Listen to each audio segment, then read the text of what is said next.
It's too much for me. I screamed in pain. Let's get a divorce. If my husband knew how much I was hurting, he might think about what he did and feel bad about it. That was my hope, but he didn't seem to know he was doing something wrong. Why the divorce? Okay, but bring your parents and those 2 kids with you. Do not count on getting child support or divorce. All right, then we're done if that's okay with you, he replied. I was shocked by what he said. He blamed me and my family for what he did and told us to leave our home instead of thinking about what he did. We'll get a divorce, but you'll be sorry you did it. Don't cry out to me for help later. I won't be here for you, I told her with a cold look. He jumped when his normally submissive wife looked at him with cold eyes and said, I won't help you. He was shocked by the quick change. He likely thought I wouldn't be too mad at him because I had never been mad at him before. As soon as he calmed down, he laughed and said, You'll be the one in trouble after the divorce. The 2 of you don't work very much. Think about taking care of 2 kids without me. You'll laugh out loud in the end. His lover had planned a trip with him, so he went back to his room. He probably wouldn't be back home for a while. We don't need my husband in our lives because he doesn't think about himself when I tell him I want a divorce, and he doesn't care about his family either. My family, I, and my kids have chosen to show him that we can handle ourselves. Hi, my name is Karen. I'm a mom of 38 years with 2 kids. I met my husband David at a party that a friend put together. I've always wanted to make my family happy in our home. That night, he told me that he had the same wants as I did, which made me feel very close to him. His stories were interesting, and we quickly became close. We kept talking through the dance for a long time afterward.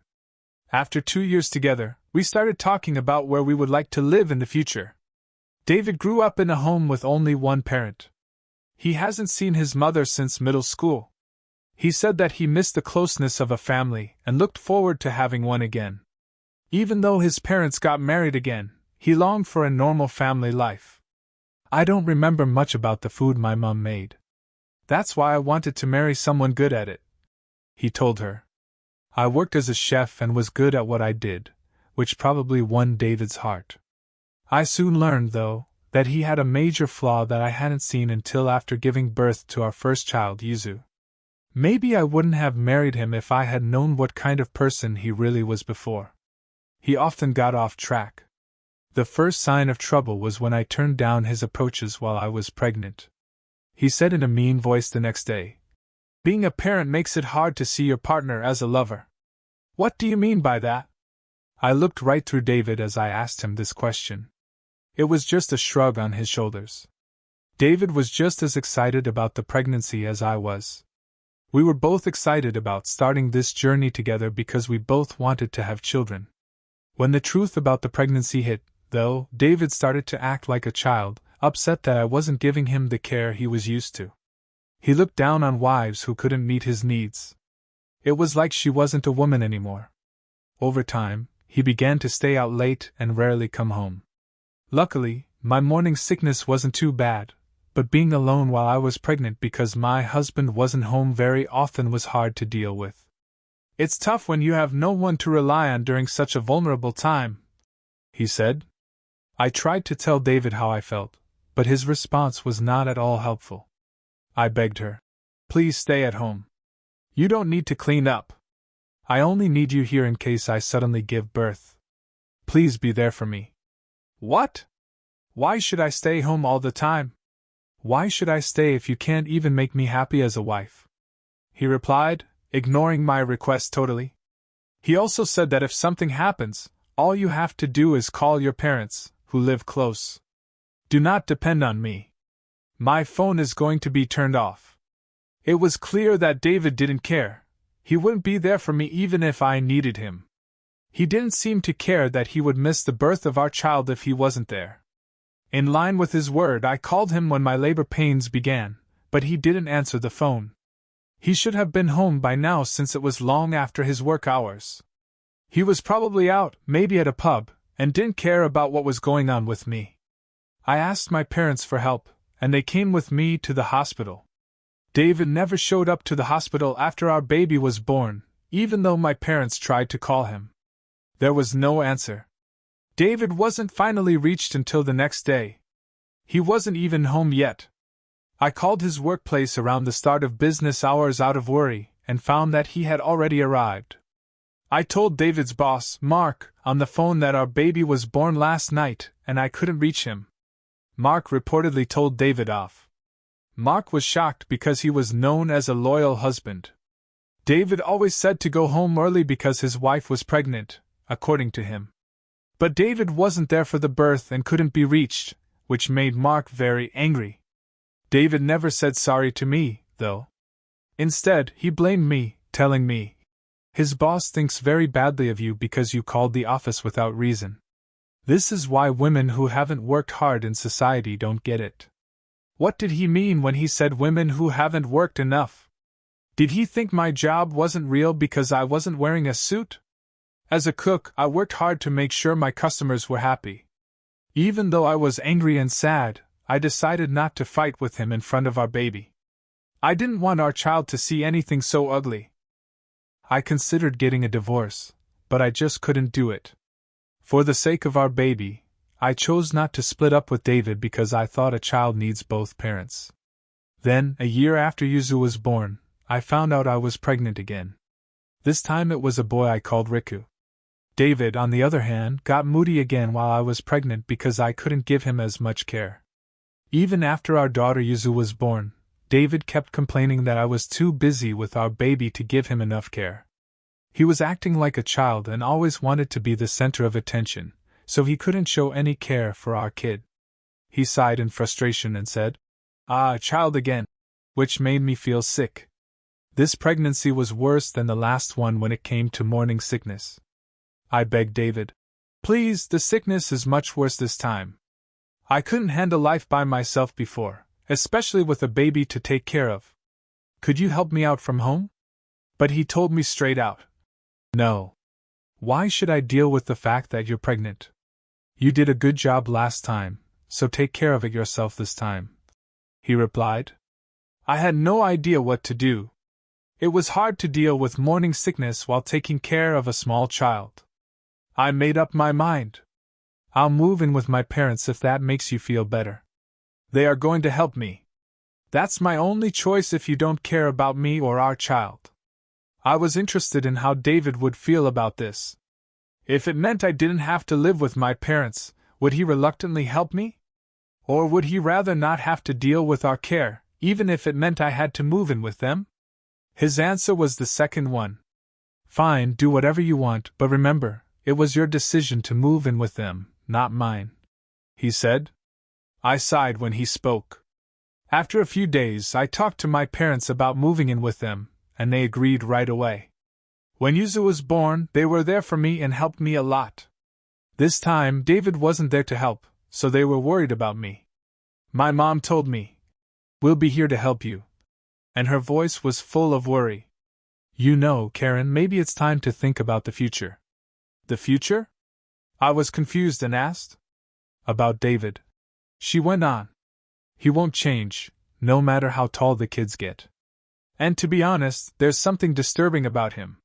My mom is usually a very positive person who doesn't say bad things about other people.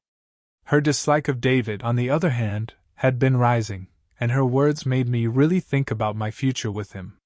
Basically, I chose to face the truth I had been avoiding, the chance of getting a divorce from David, even though we have kids together. The first thing I did was look into what David was doing. Even though I had been ignoring his behavior up until now, I could no longer do that. I paid a private investigator to look into what he did while he was away from home. My worries, which began when Yuzu was born, were proven to be true. It was true that David was having affairs. I was shocked to see two women. One was a classmate from middle school that he had seen again at a gathering the year I was pregnant with Yuzu. David must have said that I wasn't paying enough attention to him, because that very night, he was at a hotel with this woman. Since they were still having an affair, it seems like neither of them feels guilty or sorry for what they did. The other woman was brand new to David's business. They started seeing each other last month after a drinking party in their area. David was drunk and unable to take care of himself, But this new worker helped him, and that was the start of their friendship. David's coworkers were suspicious when they saw that a young woman was taking care of him while he was drunk. They seemed to have already noticed that the two of them seemed to get along. It looks like they planned the drinking party with this in mind as well. David's boss was mad that he missed the birth of my child to go out for the night, but he hadn't been to the party where he met his new girlfriend. It's really terrible. He was married and had a new baby, but he was seeing 2 other women and wasn't at home very often. My temper finally broke when I saw the private investigator's report. I chose to begin the divorce process against David once things had calmed down a bit after the birth of our son Riku. But David's trips home didn't get more frequent after Riku got there. While my parents helped me raise my kids, he was probably spending time with his women. David was having a great time with other women and forgot all about his family. I could no longer take it. "This is not possible for me," I said. "Let's split up." I hoped that David would think about what he did and feel bad about it if he knew how much I was hurting. "Why the divorce? Then leave with your parents and those 2 kids." "My answer is no, I will not pay you child support or alimony." "That's fine if you agree. We're getting a divorce," he said. I was shocked by how bold he was. Instead of thinking about what he did, he blamed my family and me and told us to leave our own house. "Fine, we'll divorce, but you'll regret this, and don't come begging to me for help later because I won't be there for you," I replied with an icy look. David jumped when his wife suddenly stopped being so obedient and looked at him with cold eyes and said, "I won't help you." He likely didn't think my anger was important because I had never been mad at him before. Not matter what he did. He quickly calmed down and laughed. "You'll be the one in trouble after the divorce. The 2 of you don't seem to work very much. Think about taking care of 2 kids without me. You'll get to." My mom was worried about me, but I told her, "I'll be okay." "Okay, David is going on a trip tomorrow with his middle school teacher and then with his new coworker. It's funny that he never took time off for his family but did so easily for his business." That's what his boss, who's a great family man, told me. When I told him that David was cheating on me, he agreed to help me. "Let's leave while David is away. Not any child support or alimony," he said. "We'll see about that," I said with a laugh as my parents and I got ready to move. The house where David, my parents, and I lived wasn't really David's at first. After our daughter Yuzu was born, David and I lived in an apartment. We talked about buying a house, but David was too busy to follow through. I suggested moving in with my parents when I found out I was pregnant with our second child and knew David wouldn't help me. Their house was close to our flat and big enough for all of us. David, Yuzu, and I moved in with my parents. David was so rude as to tell us to leave my parents' house. It's crazy, but cheating seems to make people less smart. My parents and I quickly moved out while David was away. We weren't allowed to touch David's things, so I told his parents what was going on and asked them to get his things. People who knew David were shocked when I told them that he had been cheating on them. "What about our son?" they asked. "Are you sure you're not wrong?" I showed them proof that David had multiple affairs and didn't care about our house. It made his parents cry, but I didn't feel like I had to say sorry. David did something wrong. The real estate dealer started the process of selling the house after we moved out. Soon, no one would own it. David would be surprised when he got back from his long trip to have an affair. The house would have a sign for sale and locks that he couldn't open. So what you would expect, David got in touch. "What is going on? I am not able to enter the house. What did you do to my house?" His text took up all of my line app. He called several times, but I didn't answer. David almost sounded sad on the message. "Why don't you answer?" "The neighbors are threatening to call the cops because I'm making a scene outside. They won't listen to me and call me the worst man." "What's going on?" I almost laughed when I heard his message. This was the area where my parents lived. Their neighbors knew about how their daughter was being abused by her cheating husband, who then had the nerve to tell us to leave. They were liked by everyone. David's return from his adventure to a town that didn't want to see him was completely expected. When I called his parents, they agreed right away to pick him up from where we used to live. David sent me an angry message when he found out that his parents knew about his cheating. He blamed me for what he did in telling his parents. "Why did you not need to tell my parents that? I lied because you didn't pay attention to me," it said in his message. I was just shocked by what he said, though.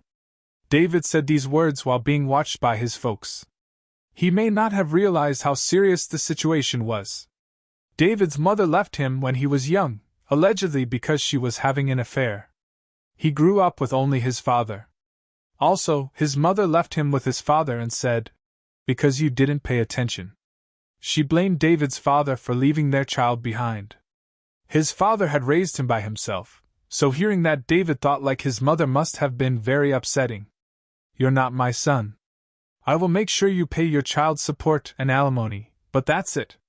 Go wherever you want," his dad told him in a harsh voice. It was clear what would happen after David did what he did. His father's decision to cut ties with him and demand divorce and child support was a direct result of what David did, which reminded him of being betrayed himself many years ago. David's decisions had put him in this lonely place, away from both his family and the rest of the town.